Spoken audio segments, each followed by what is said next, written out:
बरेली की नवाबगंज विधानसभा से भारतीय जनता पार्टी के लोकप्रिय विधायक डॉक्टर MP आर्या ने समाचार भारत से विशेष बातचीत की। इस खास मुलाकात में उन्होंने क्षेत्र के विकास कार्यों, जनहित की योजनाओं, कांवड़ यात्रा की तैयारियों, सड़क, शिक्षा, स्वास्थ्य और बुनियादी सुविधाओं समेत कई महत्वपूर्ण मुद्दों पर अपनी बात रखी। विधायक डॉक्टर MP आर्या ने कहा कि उनकी प्राथमिकता क्षेत्र का समग्र विकास और आम जनता की समस्याओं का त्वरित समाधान है। उन्होंने सरकार की जन कल्याणकारी योजनाओं की जानकारी भी साझा की और कहा कि जनता के विश्वास पर खरा उतरना उनकी सबसे बड़ी जिम्मेदारी है। देखिए समाचार भारत के साथ यह विशेष और एक्सक्लूसिव बातचीत।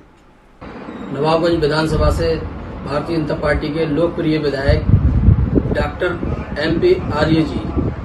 तो आज हम डॉक्टर MP आर्य जी से जानेंगे कि कहीं ना कहीं ये पेशे से डॉक्टर भी हैं और डॉक्टर जो है भगवान का दूसरा रूप भी होते हैं और निरंतर जो है ज़िंदगी बचाने का काम भी करते हैं।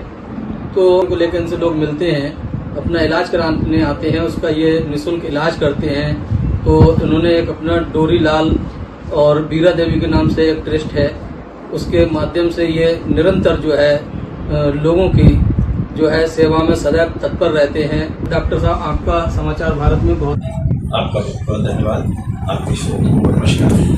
तो आपको जो डोरीलाल और बीरा देवी ट्रस्ट है, इसके माध्यम से आप जो मरीज देखते हैं निःशुल्क, तो इसकी प्रेरणा आपको कहाँ से मिली? देखिए, समाज सेवा तो मैं बहुत पहले से ही करता रहा और वास्तव में तो मैं कहूँगा कि सभी चिकित्सक कहीं ना कहीं किसी न किसी रूप में समाज सेवा का काम करते रहते हैं।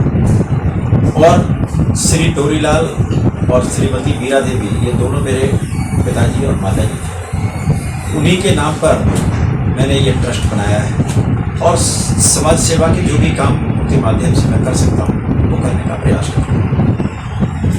आप निरंतर जो है मरीज भी देखते हैं 8 से 10 बजे के बीच में और 10 बजे के बाद में जो यहाँ की जन समस्याओं को लेकर लोग आते हैं, आपसे मिलते हैं, तो 12 बजे तक आप उनकी जन समस्याओं का निदान भी करते हैं। तो किस तरह से जनता में जो है ये मैसेज आप देना चाहते हैं? देखिए, जनता को हमारी सब मालूम है कि मैं नवाबगंज का रहने वाला हूँ, यही राजनीति करता हूँ, यही चिकित्सा का भी काम, मेरा सारा व्यवसाय भी यही है और उन्हीं के बीच में रहते हुए बराबर समाज सेवा भी, जन सेवा भी बराबर कर रहा हूँ और आगे भी करता रहूँगा। इसीलिए लोग बराबर आते भी रहते हैं। मेरे यहाँ सभी तरह के लोग, चाहे अगर बीमार हैं तो इलाज के लिए और कोई वैसी समस्या है तो राजनीतिक समाधान के लिए। आप पेशे से डॉक्टर भी हैं, लेकिन आपको राजनीति का जुनून कैसे? देखिए, राजनीति भी एक समाज सेवा है जो मैं पहले से करता रहा हूँ। सबसे पहले तो मैं यहाँ पर शिक्षा में सक्रिय रहा। सरस्वती शिशु मंदिर का व्यवस्थापक सन 1985 से लगातार 2002 तक रहा हूँ, 2017 तक रहा हूँ और इसके बाद स्वयं से त्यागपत्र देकर के उससे मैंने दूसरे लोगों को जिम्मेदारी दी।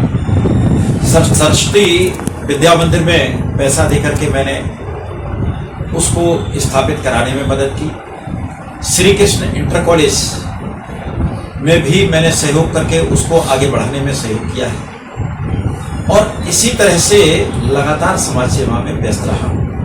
यहाँ डिग्री कॉलेज नहीं हुआ करता था। मान्यवर संतोष कुमार जी के सहयोग से 1994 में हम लोगों ने एक डिग्री कॉलेज की शुरुआत की। तो यही समाज सेवा करते करते कहीं ना कहीं राजनीति से जुड़ गए और उसी वजह से फिर राजनीतिक क्षेत्र में सीधे सीधे आ गए। नवाबगंज की विधानसभा की जो समस्याएं हैं या जो विकास को लेकर है, किस तरह का मॉडल यहाँ पे आप जो है विकसित करने का आपका प्लान है और किस तरह के विकास कार्य आप करा चुके हैं? देखिए, ये भारतीय जनता पार्टी की सरकार, माननीय नरेंद्र मोदी और माननीय योगी आदित्यनाथ जी की सरकार लोगों के सुख दुख की चिंता करती है और उनके रहन सहन में सब तरह की सुविधाएं रहें, सभी सुविधा पूर्वक जीवन जिए, इसके लिए लगातार प्रयासरत रहते हैं। उसी सरकार के हिस्से के रूप में जो सरकार की योजनाएं हैं उनको आगे बढ़ाते हुए शिक्षा की व्यवस्था ठीक करना, चिकित्सा की व्यवस्था ठीक करना, आवागमन के साधन बढ़िया हो इसकी व्यवस्था करना, किसानों को कोई समस्या ना हो, युवाओं को किसी तरह की समस्या ना हो, उन्हें रोजगार मिले इसकी व्यवस्था करना, महिलाएं भी प्रोडक्टिव हों, आत्मनिर्भर हों, सुरक्षित महसूस करें, इसके लिए काम करना, ये सरकार की प्राथमिकताएं हैं। इन्हीं को मैं लगातार आगे बढ़ाने का काम कर रहा हूँ। यहाँ जो बेरोजगार हैं, रोजगार के संसाधन किस तरह से आप जो है यहाँ पे लाना चाहते हैं और किस तरह के? देखिए, अकेले मैं ही नहीं, उत्तर प्रदेश की सरकार माननीय योगी आदित्यनाथ जी युवाओं के लिए लगातार रोजगार देने में लगे हुए हैं। सरकारी नौकरियां और बाकी नौकरियों के अलावा उन्होंने स्वरोजगार विकसित करने के लिए युवाओं को प्रोत्साहित कर रहे हैं। और यहाँ तक कि जो युवा थोड़े भी पढ़े लिखे हैं, उनको कौशल विकास के माध्यम से आगे बढ़ाना, उनको युवा उद्यमी लोन दे करके आगे बढ़ाना, उनको MSME के प्रति प्रेरित करके आगे उसमें सब्सिडी के साथ में काम करने के लिए प्रेरित करना, यानी रोजगार के बहुत सारे संसाधन विकसित कर रहे हैं। और जो लोग स्वयं के रोजगार शुरू नहीं करना चाहते, अपने केंद्र नहीं करना चाहते, तो जो इस तरह से MSME या दूसरी तरह की फैक्ट्रियों के माध्यम से, कंपनियों के माध्यम से रोजगार के साधन विकसित हो रहे हैं, वहाँ काम करें।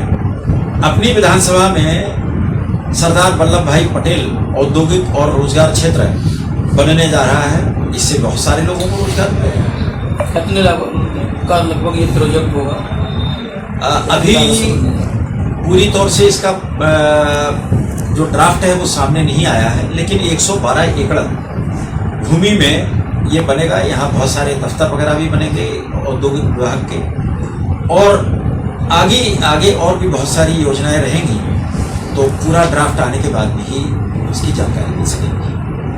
जनता की आप समस्याएं सुनते हैं, कहीं से भी दूर दराज से लोग आते हैं आपके यहाँ पे, तो कहीं ना कहीं हमें ये सुनने को मिलता है, ये हम नहीं कह रहे बल्कि जनता के जो लोग हैं उनसे हमारी बात होती है, जो लोग यहाँ आते हैं कामों को लेके, तो वो कहते हैं साहब विधायक जी तो ये मालूम ही नहीं करते कहाँ से आए हो, कौन हो, यही कहते हैं केवल आप अपना काम बताइए और उन कामों को आप निरंतर करते जाते हैं। तो किस तरह की सोच आप करते हैं? देखिए, दो बातें हैं। एक तो जो भी लोग आते हैं ज़्यादातर मेरे अपने क्षेत्र के आते हैं, और उनको मैं ज़्यादातर को पहचानता हूँ, और जिनको पहचानते हैं उनसे फिर पूछने में अच्छा नहीं लगता, तो उनके काम जिस तरह के भी होते हैं कराते हैं। इसके अलावा मैं भेदभाव नहीं करता हूँ जनता के बीच में कि ये मुझे वोट देते हैं या नहीं देते हैं, मेरे साथ रहते हैं नहीं रहते हैं। मैं सबकी जिसकी भी मदद कर सकता हूँ उसका मदद करने का प्रयास करता हूँ।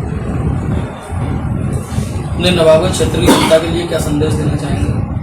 बस संदेश तो एक ही है कि जो भारतीय जनता पार्टी की सरकारें, चाहे माननीय नरेंद्र मोदी की केंद्र की सरकार हो और या प्रदेश की माननीय योगी आदित्यनाथ जी की सरकार हो, जनहित के काम कर रही हैं, लोगों की सेवा का काम कर रही हैं, जन विकास के, जन कल्याण के काम कर रही है, शिक्षा के लिए, चिकित्सा के लिए, सुरक्षा के लिए, विकास के लिए लगातार काम कर रही है। तो उस सरकार पर जैसे आपने अब तक आशीर्वाद बनाए रखा है, आगे भी जनता से इसी तरह का अनुरोध है, निवेदन है कि उसी तरह का आशीर्वाद आगे बनाए रखें। और सभी को मैं अपनी तरफ से प्रणाम कहते हुए बात को समाप्त करूँ।